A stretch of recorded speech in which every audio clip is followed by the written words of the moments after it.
Hi everyone, it's Miss Raskin and I am going to teach you how to make an advanced photogram. So you have the process written in your notes, but I also want you to see it. So the first thing you're going to do is pick an interesting photo that you have and then choose objects to go with it. So you'll want to choose some objects that are opaque, meaning we can't see through them, and that's in order to make our whites. You can choose some transparent objects if you want as well. Here I have an old cassette tape, so it has some opaque areas, so this is going to make white areas on my image. It has some transparent parts as well, so I'm just curious what that'll look like on my image. And then I've got some cool lines that are going to happen with this, and then I'm repeating some shapes, so the circle shapes with some circles here. So these are going to take over most of my area when I'm actually putting the objects in. So you want them to be big enough to fill up some space on here. So once you've picked out your image and your objects that you're going to put on, you're going to make a test strip to find out the time for your negative. Once you've found that out, then you're going to keep your negative in there and you're going to place objects on top, and then we're going to expose that for the correct amount of time. When you do this, I recommend that you use a red filter. Okay, these can be found on the back counter or in the cabinet. And what this is going to allow you to do is have the light on so that you can see your image while you arrange your objects.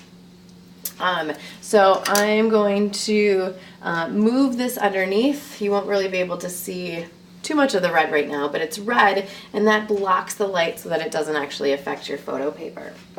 So once that's in, I can put my photo paper in.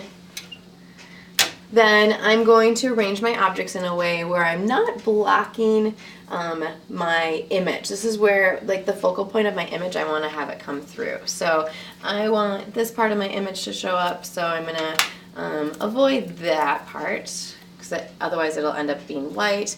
And I want this part of my image to come through, and I don't want it to be white, so I'm going to not get too much stuff in that area. And then I'll put my other pieces around here. And once I have that arranged how I want it to look, I'm going to turn off the light. So I've turned it off. I'm going to remove the filter, the red filter. In this case, I actually decided to use a contrast filter with this image. So I'm going to replace it with a number 3 contrast filter to increase my contrast. So I'm going to make sure that lines up correctly. And then I'm going to expose it for the time. So in my case, I'm going to do 4 seconds. So I'm going to press that button once, light comes off, press the button twice, so I get 4 seconds total.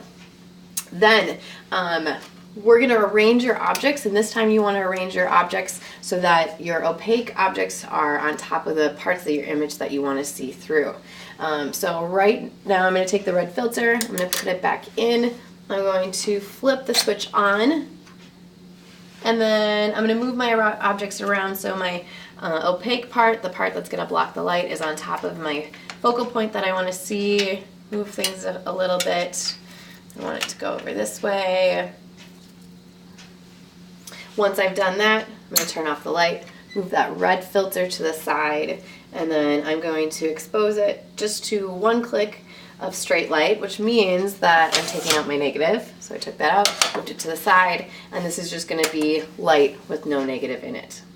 That's going to create the blacks in your image, and then, like I said before, where you have your other objects, that's going to block the light and allow your actual image to show up.